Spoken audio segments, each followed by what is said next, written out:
नमस्ते और स्वागत। मेरा नाम है अभिषेक। आप देख रहे हैं नवभारत टाइम्स ऑनलाइन। तारीख 14 नवंबर, जगह लखनऊ, उत्तर प्रदेश। मुख्यमंत्री योगी आदित्यनाथ ने एक कार्यक्रम में कहा कि इतिहास के साथ काफ़ी छेड़छाड़ की गई है।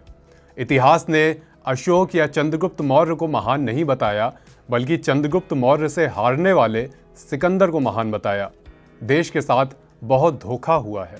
इतिहासकार इन सब मुद्दों पर मौन है। अगर सच्चाई भारतवासियों के मन में आ जाएगी तो समाज और देश खड़ा हो जाएगा। इसी तारीख को योगी के बयान पर आया AIMIM अध्यक्ष असदुद्दीन ओवैसी का बयान। बोले कि हिंदुत्व तो है ही झूठे इतिहास की फैक्ट्री। चंद्रगुप्त और सिकंदर के बीच कभी युद्ध हुआ ही नहीं। यह इस बात का एक और प्रमाण है कि हमें अच्छे एजुकेशन सिस्टम की कितनी ज़रूरत है। अच्छे स्कूलों के अभाव में बाबा लोग अपनी सुविधानुसार गलत इतिहास बताते रहते हैं। बाबा शिक्षित नहीं है और ये दिख रहा है। यानी जिन्ना के बाद अब यूपी चुनावों में और भी किरदारों की एंट्री हो चुकी है, सिकंदर, चंद्रगुप्त मौर्य वगैरह। इनसे जुड़े दो बयान हमने आपके सामने रखे। योगी आदित्यनाथ कह रहे हैं कि सिकंदर और चंद्रगुप्त मौर्य की लड़ाई में सिकंदर हार गया था, फिर भी इतिहास में उन्हें महान लिखा गया। दूसरी तरफ ओवैसी कह रहे हैं कि दोनों की लड़ाई कभी हुई ही नहीं, फिर योगी जी ये इतिहास कहां से ले आए। मामला इतना बढ़ा कि ट्विटर पर चंद्रगुप्त मौर्य ट्रेंड होने लगा। असली बात क्या है, जानने की कोशिश करते हैं।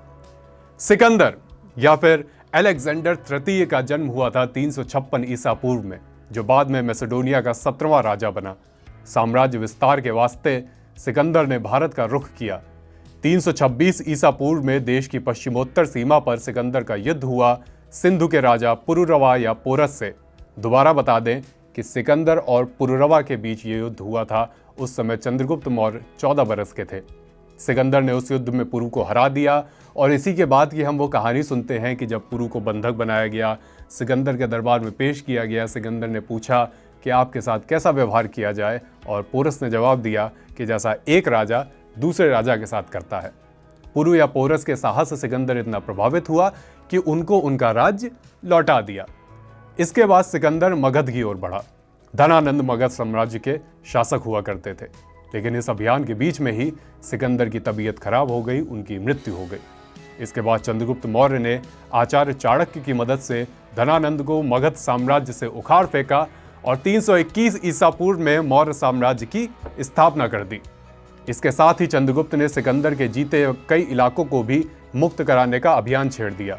दूसरी तरफ सिकंदर का सेनापति था सेल्यूकस, वो भी साम्राज्य विस्तार में लगा था, और इसी क्रम में चंद्रगुप्त मौर्य और सेल्यूकस का सिंधु घाटी में आमना सामना हुआ।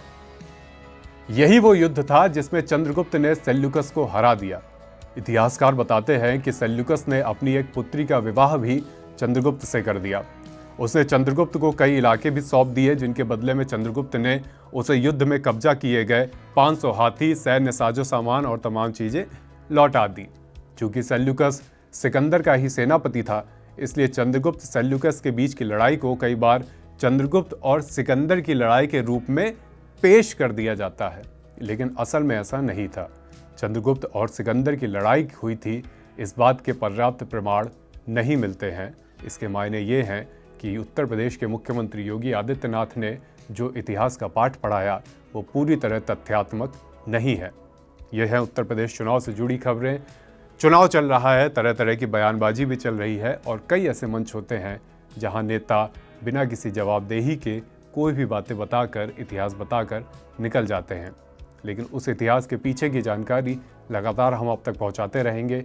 जानकारी आप तक पहुंचाते रहेंगे। उत्तर प्रदेश चुनाव से जुड़ी और भी खबरों की किस्से पहुंचाते रहेंगे।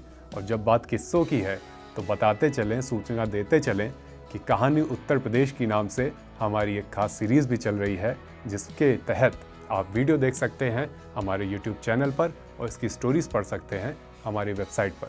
शुक्रिया।